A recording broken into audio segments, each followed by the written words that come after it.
The views and opinions of this broadcast do not reflect the views and opinions of Armed Media, New Productions and its affiliates. Enjoy the show.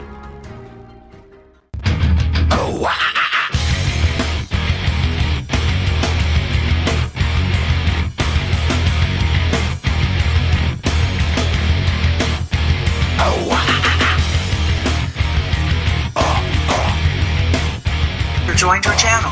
Well, good evening, ladies and gentlemen. Welcome to Sports Insider. My name is Glenn Spillman, and I am your host. Every single Friday at 6 p.m. Pacific, 9 p.m. Eastern, Sports Insider coming at you live on Armed Radio Global, across the nation and across the world coming at you.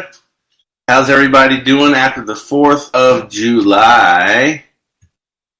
Are you guys still nursing a hangover? Are you maybe continuing the dog that bit you? I'll be honest, I only had 4 or 5 drinks yesterday. I went to a barbecue where I didn't think that I would be doing all of the barbecuing, but I guess I'll get into that story here in just a minute, but I want to do what I always do. I want to talk about the other shows that are on Armed Radio.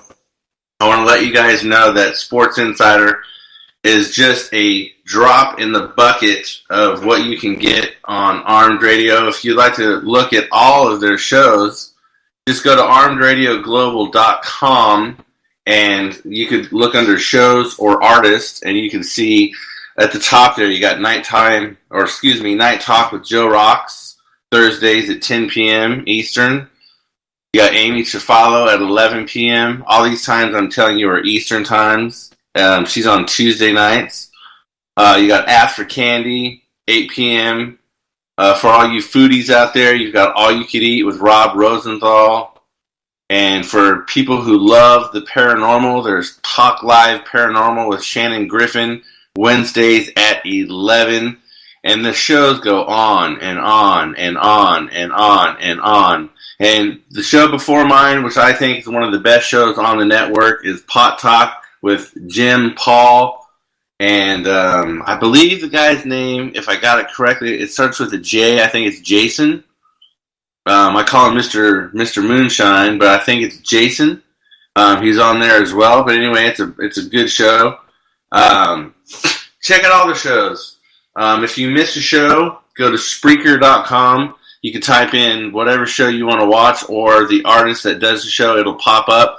For instance, there's a few people that didn't get to listen to the show when I interviewed the MMA fighter.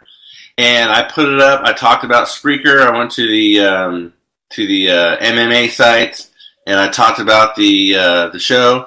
And I got about 75 listeners going to Spreaker.com, typed in Sports Insider, listened to the show, commented on it, and that was quite nice. If you guys want to follow us on Facebook, go to Facebook.com, type in Armed Radio, and look for the girl with the headphones, and join the over 100,000 other people who are joined as well. If you want to follow me on Facebook or friend me, Glenn Spillman, and you can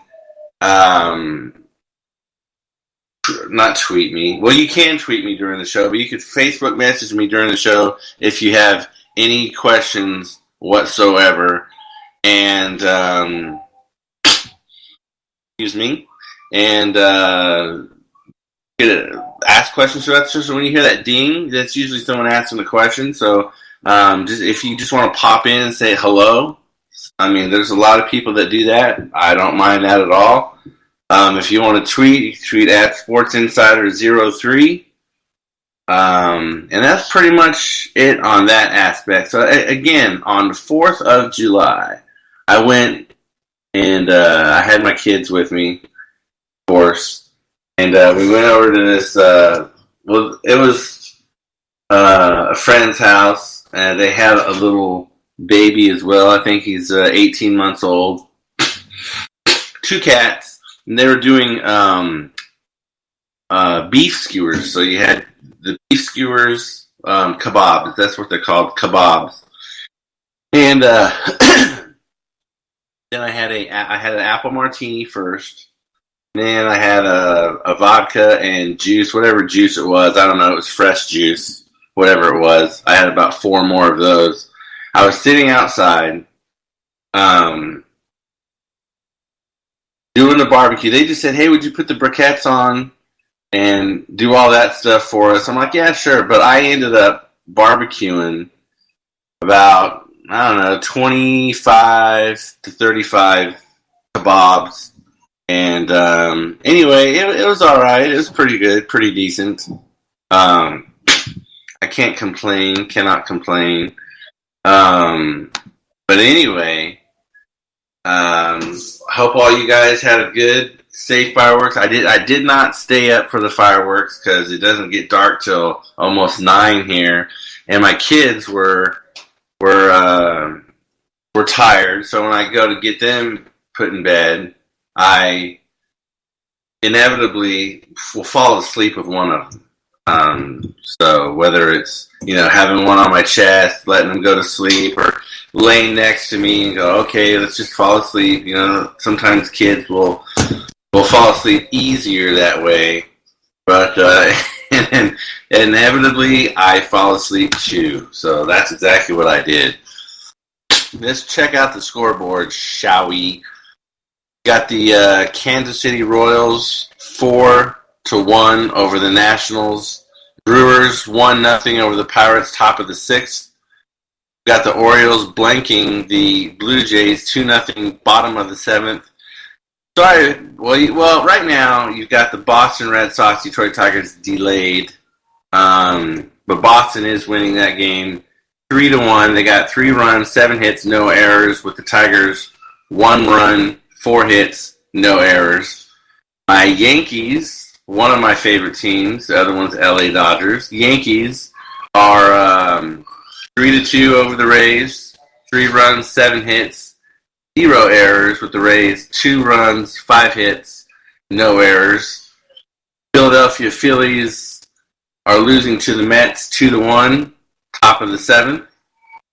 Middle of the 6th, you got the Marlins and the Braves. No runs, so they are knotted up at 0.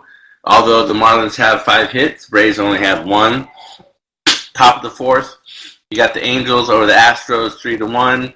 Another delayed game, you got the Texas Rangers and the Twins with no runs, no hits, no errors on either side. So that's going to be delayed, may not be played tonight. And then, of course, you've got top of the 1st, Colorado Rockies at Diamondbacks. So there is no score on that one either. Another game I'm looking forward to tonight, LA Dodgers playing the San Diego Padres in LA. LA is sitting nice and pretty in first place with 60 wins, 29 losses. They're 37-9 at home. And then you got the Padres 42-45, 19-21 away. So, and then, of course, you've got the Summer League going on in the NBA, which I don't pay too much attention to. I mean, you got Zion Williamson playing tonight. I'm not even going to watch that game because I watched him play at Duke, and I wasn't too impressed during the March Madness tournament. Wasn't too impressed at all, to be honest with you. But he's got a new stage, if you will. You've got the show that he is in, and that is called the NBA.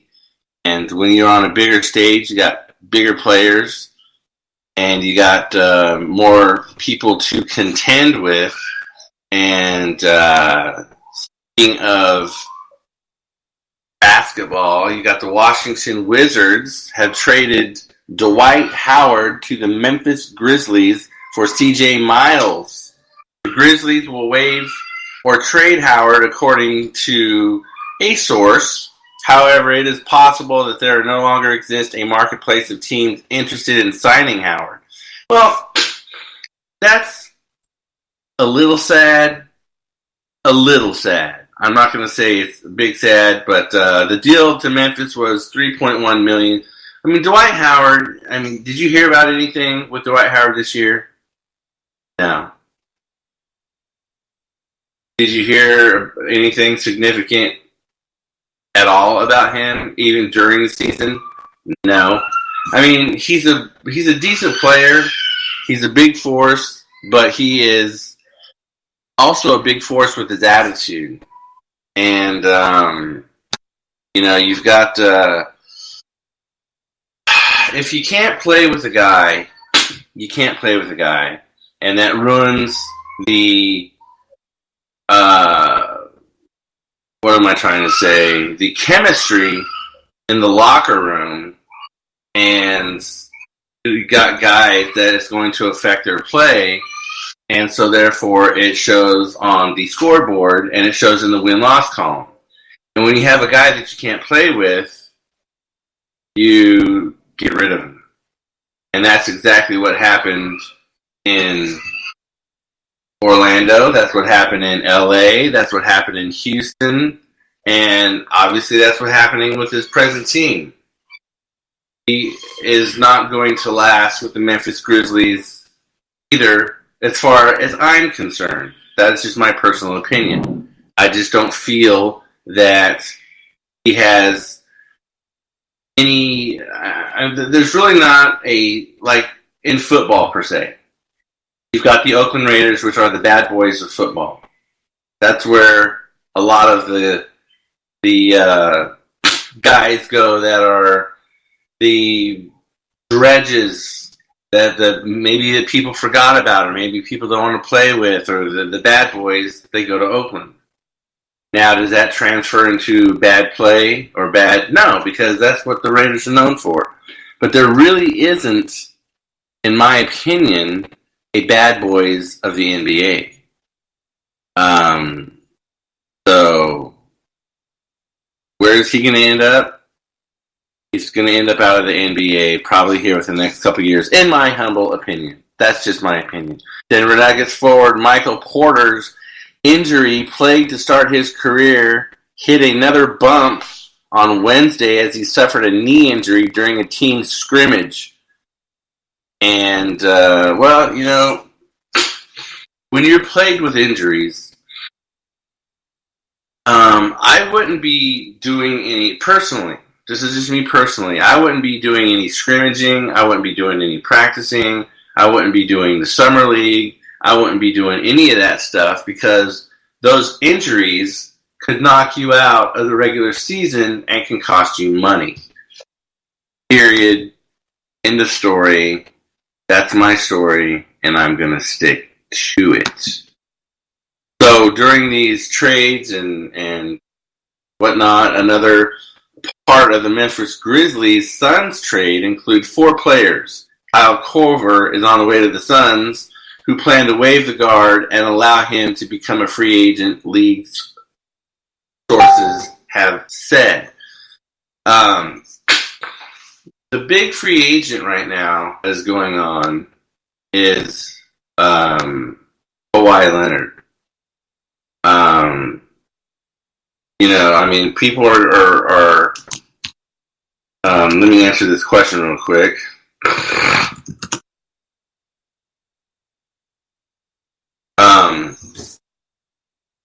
People are wondering if he's going to go to the LA Clippers, the LA Lakers, or the Toronto Raptors. Now, if he was going to stay in Toronto,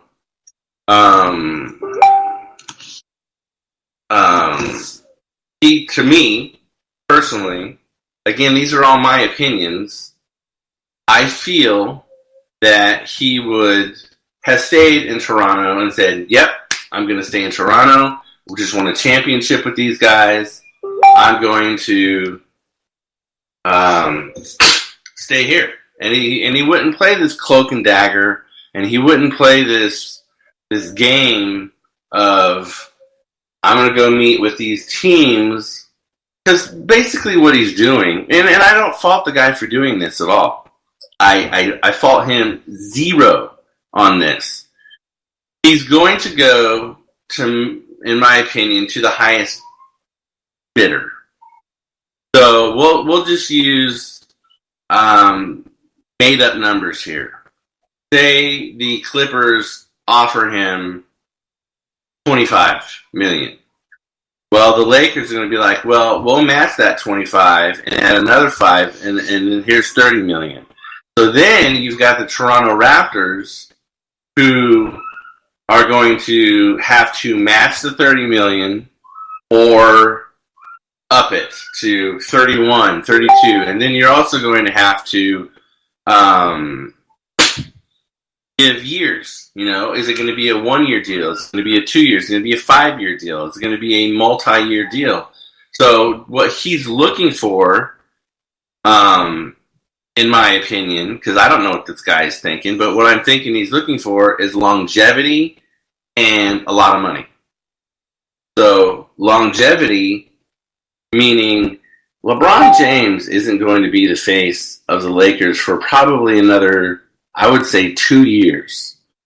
So after LeBron James leaves the Lakers, who's going to be the face of the franchise? Well, if Kawhi Leonard goes to LA and goes to the Lakers, the torch will be handed to him, and we'll see if Anthony Davis stays there. But I think that he will. And if Kawhi Leonard goes to LA, Lakers, not Clippers, because if he goes to the Clippers, I don't think he's going to win a championship there. I just don't. They don't have the supporting cast to wrap around and to build around Kawhi to win a championship. I just don't believe that. I've got nothing against the Clippers. I just don't think that they have what it takes to win a championship. Now, you've got the LA Lakers with LeBron James, Anthony Davis, and if Kawhi Leonard joins and makes it the trifecta, you'll have another deal as with the Miami Heat when you had Dwayne Wade already there, then Wade and Bosh, then Wade, Bosh, and James. So you had the trifecta of Wade, Bosh, and James, and what happened? They won a championship. Well, I feel that same thing is going to happen if Kawhi goes to the LA Lakers. They will have championship in the first year. That's my opinion. Let's switch it over to baseball real quick. How many of you guys watch All-Star Game? I mean, to me, the All-Star Game is more of an exhibition game. So next Tuesday, July 9th, you've got the national team versus the American. So you got the National League versus the American League, as you do every year. I, of course, go for the American League because of Yankees, mainly. But to me, it is an exhibition game. You get a bunch of people that are voted in, and you could vote 10, 12, 20, 30, 40, 50, 60 times. And back in the day, it used to be, hey, you're really good. And I'm not saying that some of these guys that get on the All-Star team deserve it. Some of them, I don't believe, deserve it. Because it's just going off of a popularity contest.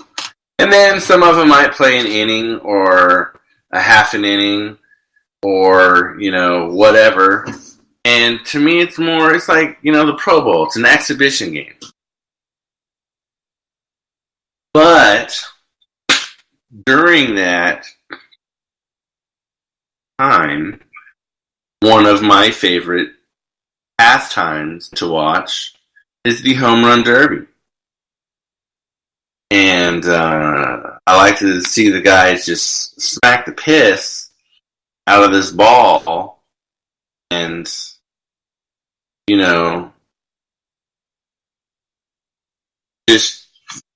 it's just an exhibition that I really enjoy.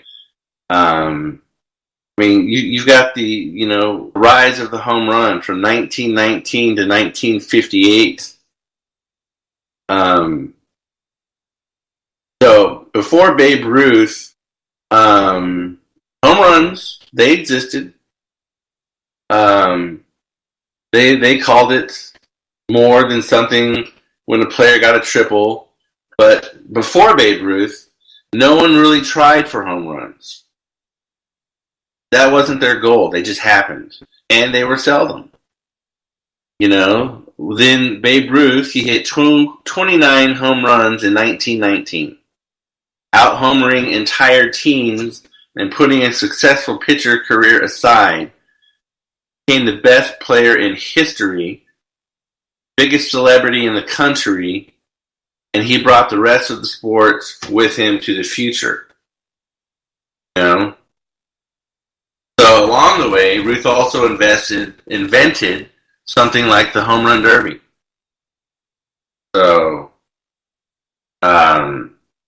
some people argue if Babe Ruth was and is the best player in history. I think he is. In 1933, Ruth won what they called a Fun Go hitting contest. This is the early derby in 1933.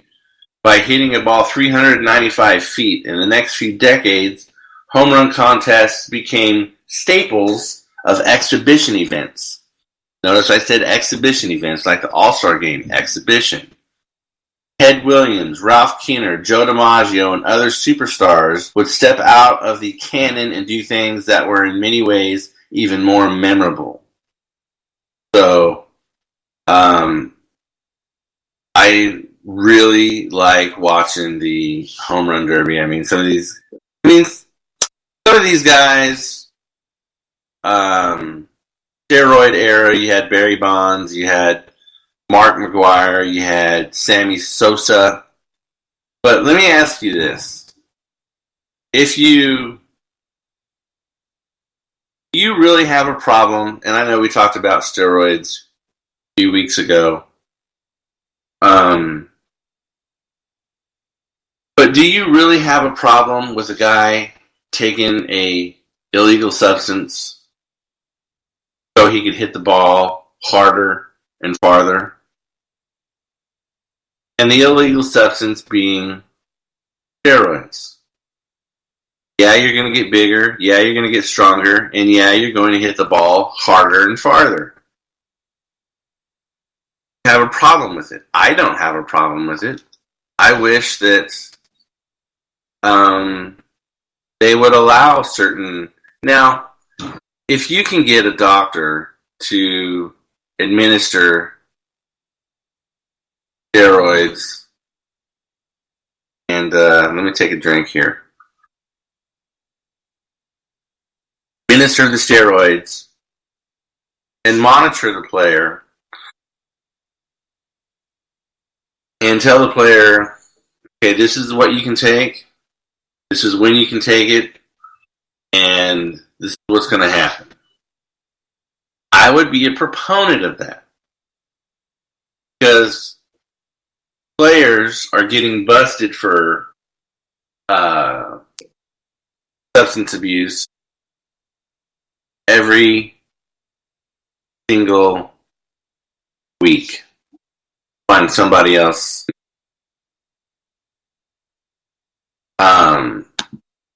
Got banned substances that are obviously of the steroid realm that these guys are taking. Now, if you take football, for instance, I guarantee you,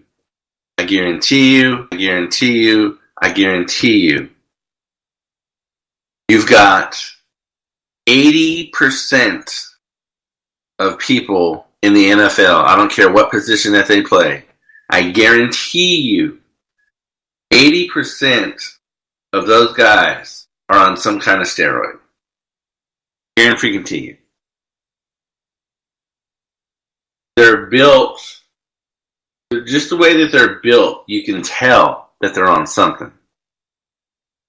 And, the way that some of them can bounce back from injuries quickly.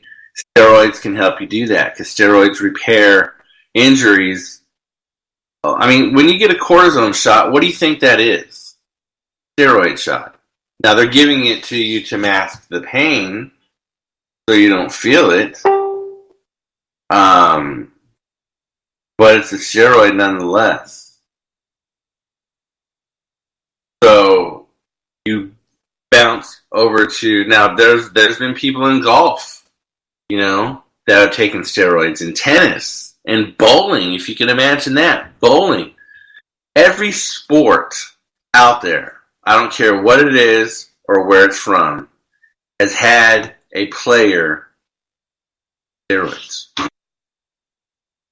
Now, I think that in baseball, or any sport really, but let's just keep it with baseball, I think they should allow the people who want to take them. Yeah, you'll see more home runs, so what? You'll see more base hits, more extra base hits, so what? You'll see the record books kind of bust wide open. So what? Let people do what they want to do. And I'm not saying abuse them. I'm not saying, overuse them. I'm saying let a medical professional administer them to you on certain days, certain times, and monitor you. That's all I'm saying. And then you'll see the sport just bust right open. If you had that acceptance, steroids, back in the steroid era when you had McGuire and Socha and Rafael Palmeiro and Barry Bonds and Jose Canseco and all those guys, if you accepted it back then watching the home run record be broke would be freaking phenomenal.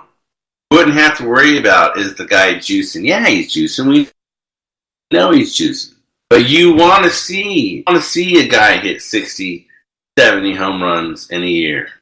They want to see that. You don't want to have games to where no one gets a base hit, it's like soccer. People go crazy when it's, a nothing game at the end. Crazy in a good way because they're happy. I think that's stupid because it's all on a point system. Well, I would rather score a goal than it be on a point system, but that's just me. But yeah, people I think would like to see people in the new modern day steroid era. Speaking of the home run derby, Pittsburgh police got an emergency dispatch that someone from inside PNC Park was throwing baseballs at people in boats. Turned out it was Brewers slugger Christian Yelich practicing for Monday's home run derby. One of Yelich's massive shots hit a houseboat docked in the Allegheny River and broke a window, according to sources. That's funny. Yelich responded in a tweet with a shrug, basically. Christian Yelich did a practice round for the home run derby today. Former Marlins coach Pat Shine. He broke the window of a boat parked in the Allegheny River outside the right field. Cops were called. Yelich was not arrested. Allegheny County District Attorney Stephen Zappala joked on a social media that he would love to bring Yelich in for questioning regarding an incident and suggested 7:05 p.m.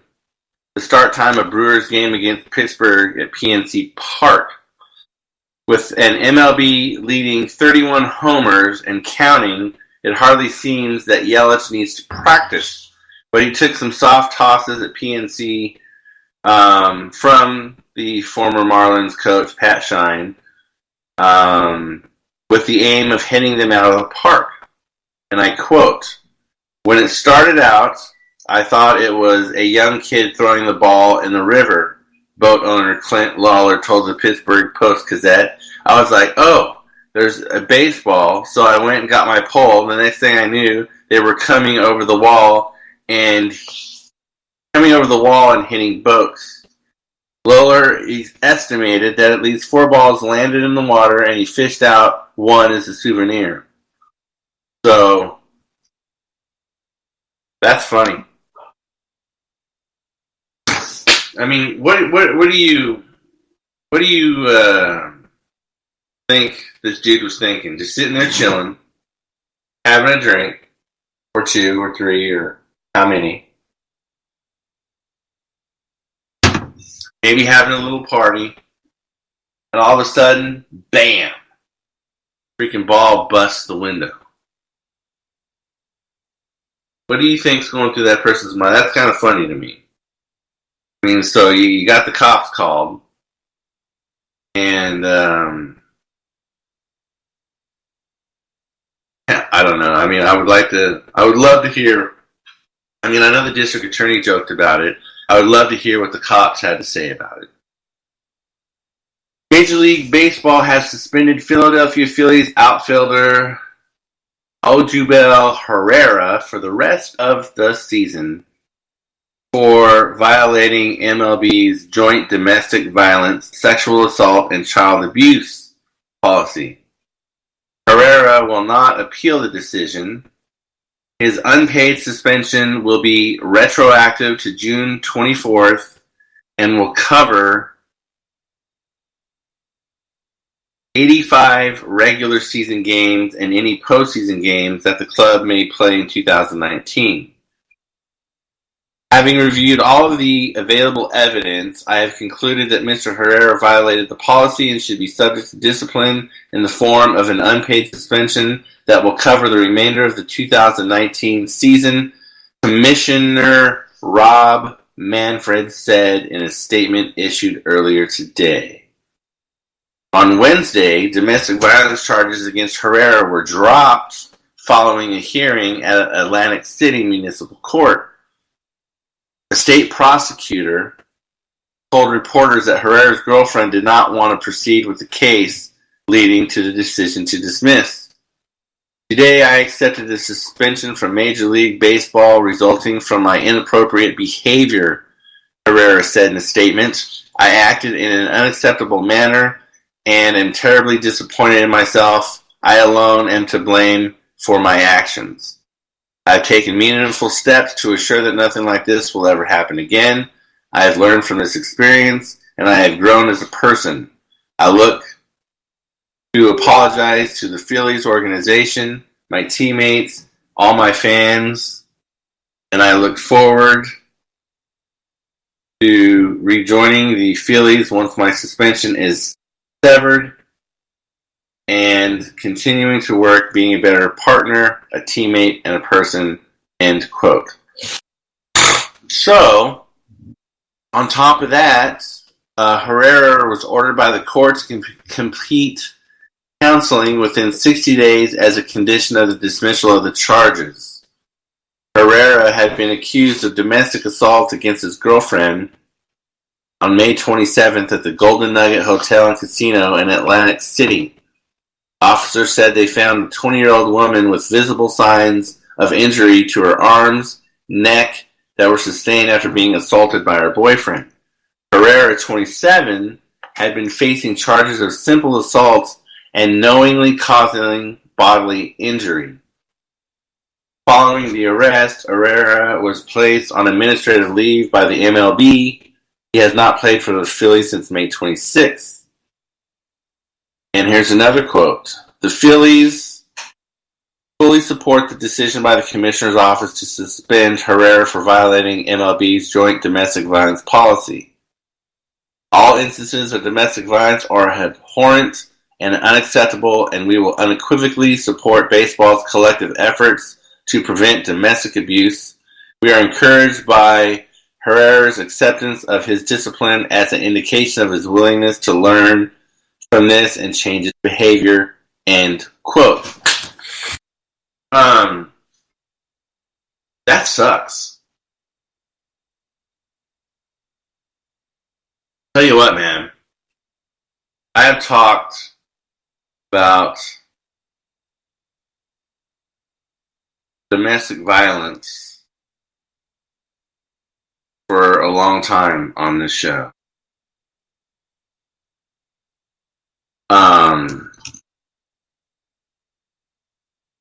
I have been a bulldog about it. And I have been, to where people should be punished for their transgressions. Some of them, I'm not going to say the dude's name because I just don't want to give him airtime right now, but former, this NFL player was caught on video punching his girlfriend at the time, he's now married to her, punching the girl in the face, straight jacking her in the face, knocking her out. That's, to me, an egregious form of domestic violence. Then you have another individual who had been drinking, wasn't in their right mind, and does something of the same nature. Now, I'm not advocating any kind of domestic violence. I'm just saying that there's different forms, and I'm not advocating any of them. I think that they should all be punished. Now, should they be punished by jail? No. Because jail does not rehabilitate. Jail does not do anything. You sit in a freaking hole all day, do nothing but read, eat, and sleep, and it doesn't teach you anything. At all. Zero. Zip. Nada. I think this is the court saying that he's got to do counseling. There you go. That's something. Take away the guy's money. That's exactly what they did. Herrera will lose $2,634,409 of his $5 million salary. That's the amount due over the final 98 days of the 186-day regular season. That's pocketbook. That's another thing that I find acceptable. Have him go to a once a week, 2-hour per session anger management course. Have him, that's a form of counseling in itself, and you learn how to better manage your emotions, your actions, the things that you do if and when you get pissed off. That's another positive.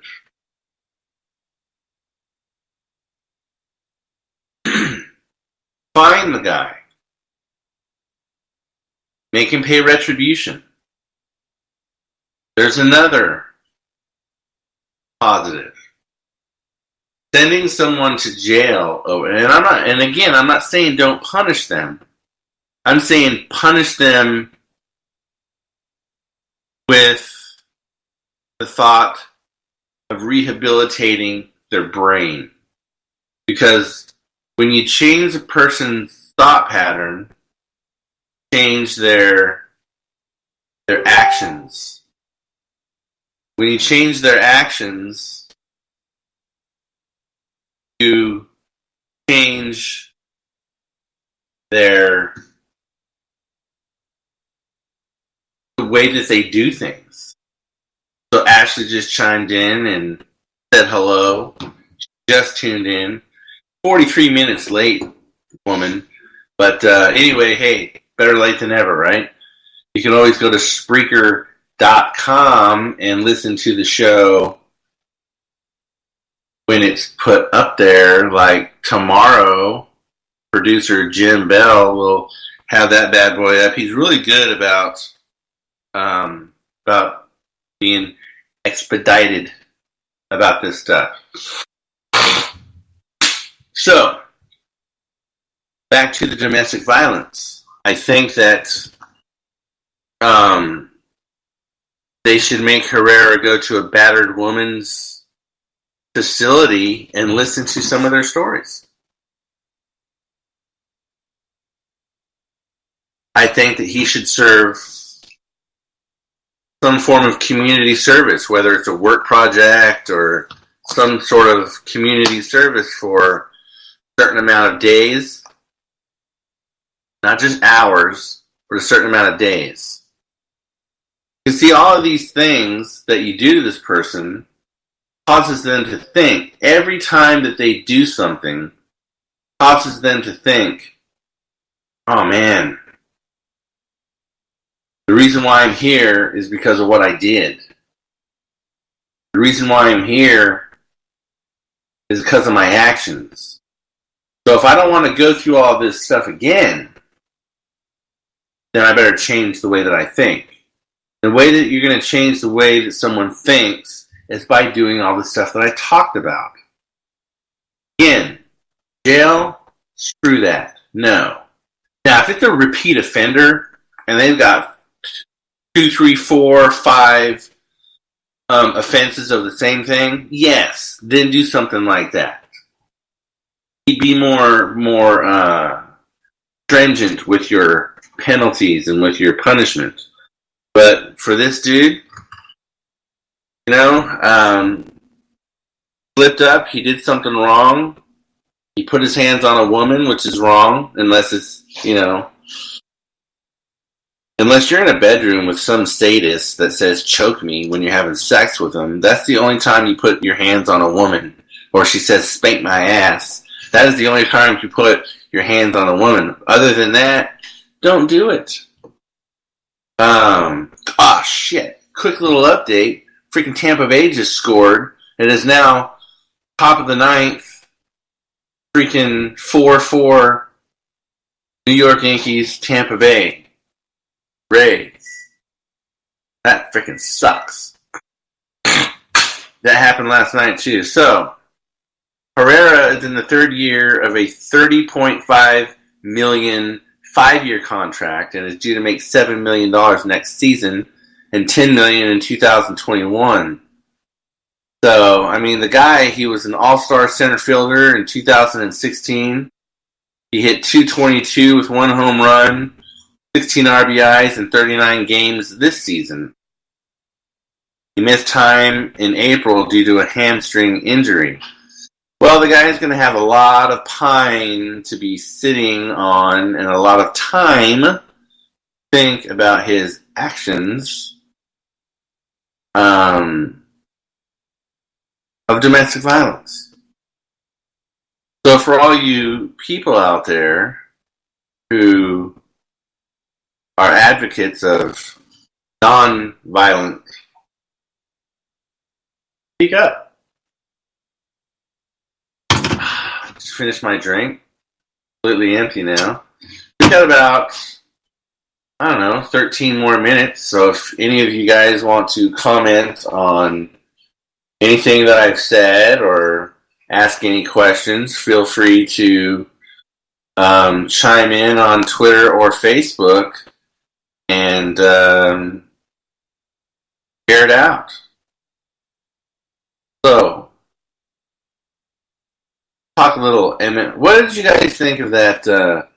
Since the interview of Imhoff the other day, he's had a lot of interesting things to say on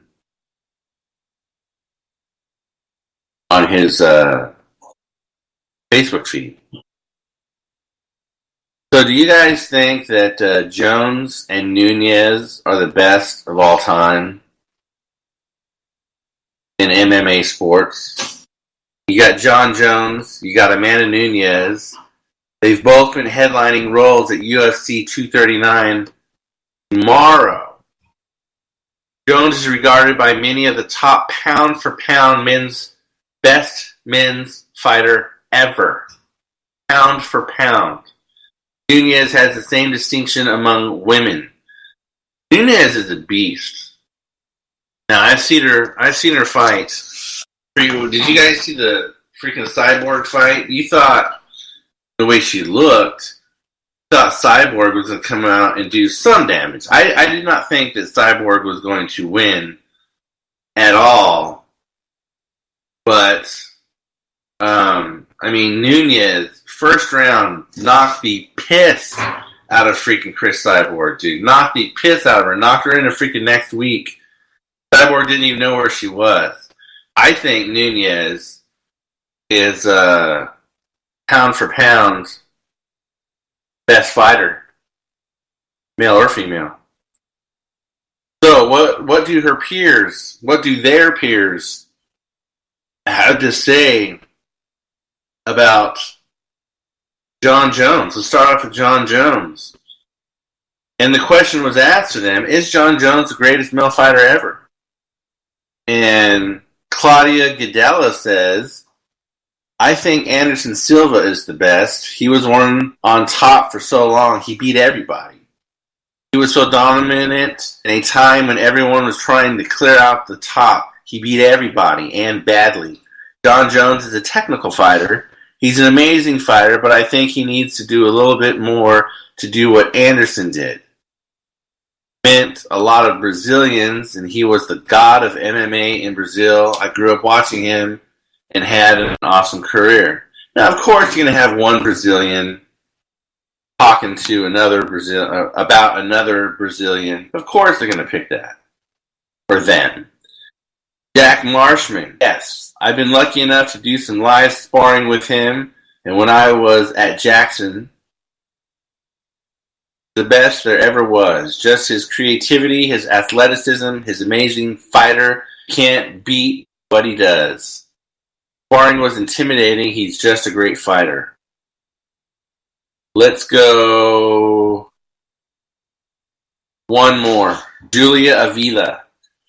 Not all of the time. He's a great fighter. I think there's a lot to being a champion, and I think there's a lot more to being a fighter than just fighting. Given my criteria, I do think he's an amazing fighter and a good person, but there's a little more that he's lacking in. I think being a good role model and being in his position, I think that there's a certain standard. I like Daniel Cormier. I really appreciate cerebral fighters. I also appreciate people who give back to the community. All right.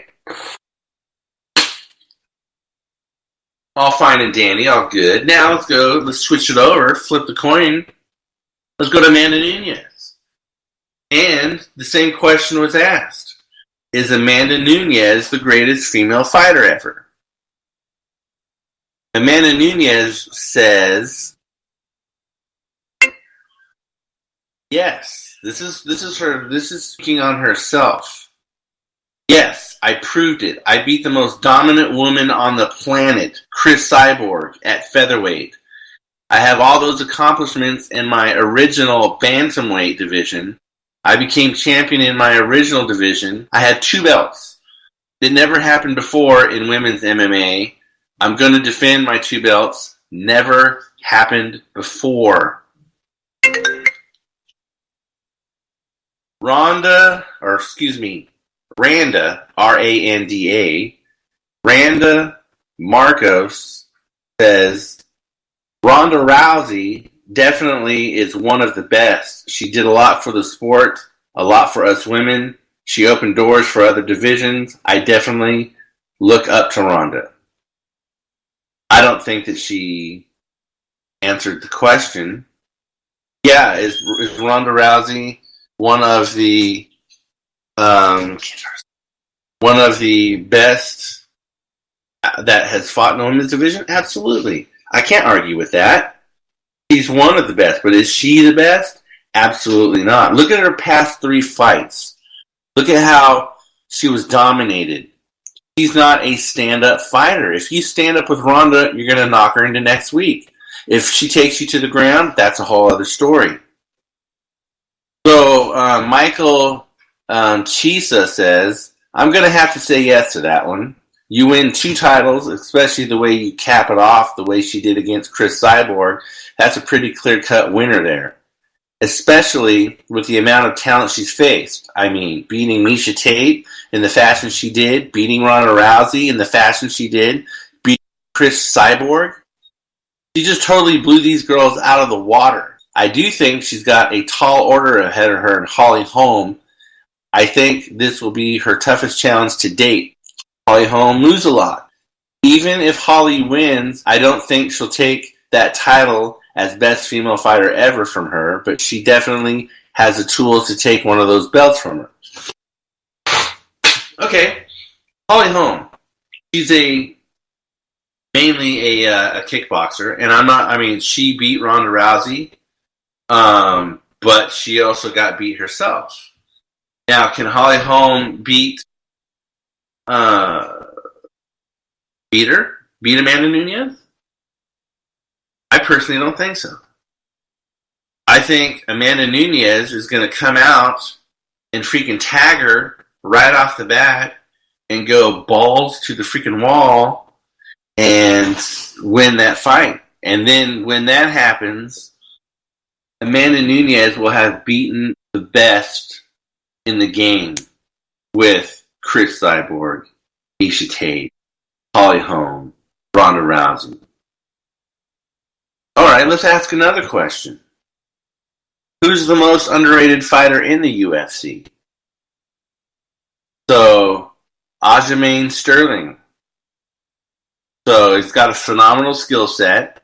A person says that I don't think he gets credit that he deserves. The guy is super tough.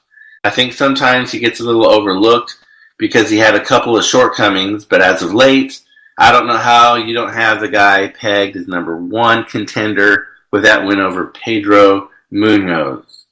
I think he's world class. I think he's a future champion. Avila says Aspen Ladd. Well, Aspen Ladd is in my neck of the woods. She lives about 20 minutes from me up the hill. And this person says Aspen Ladd is a tough fighter. She would be fun fight. She's starting to pick up steam and will be headlining soon. I could see her in a title match. Well, let's talk about something that I enjoy.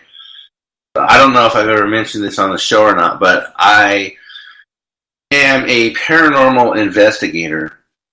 And I've had my own teams before, and I've been a part of teams in the past.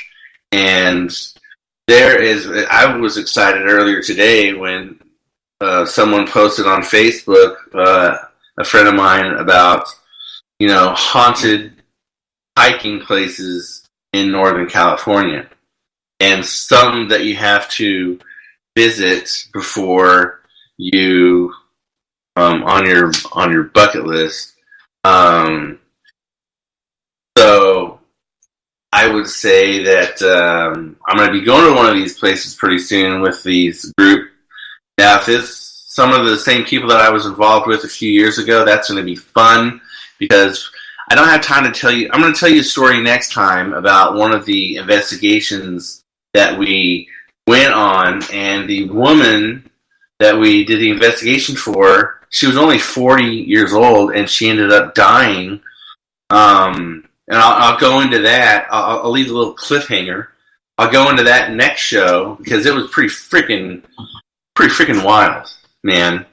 Pretty wild. I mean, this woman was in the pinnacle. She was a pole, one of those strip pole instructors where she had a whole fitness regime, and she was a fitness model and all this kind of stuff. But anyway, I'll go into that later. I'm running out of time, folks, and I want to thank everybody for coming on the show and listening. Ashley, thank you for coming on the show, even though you were late. But again, like I said, better late than never. Again, I hope everyone had a good 4th of July and hope you have a good weekend. Let me know. Tweet me. Let me know what you guys are doing. Again, we're on every single Friday from 6 p.m., 9 p.m. Eastern to 7. We are right after Pot Talk with Jim and Paul, and I believe it's Jason. And if it's not Jason, I'm sorry, brother, but you are the moonshine guy to me. And be safe out there. Keep cool. And all that good stuff. And if you guys missed the show and you were late or you just missed the show, you can always go to Spreaker.com, type in my name or Sports Insider, and it'll come right up. But everybody, have a great weekend. We'll see you next week. Peace out.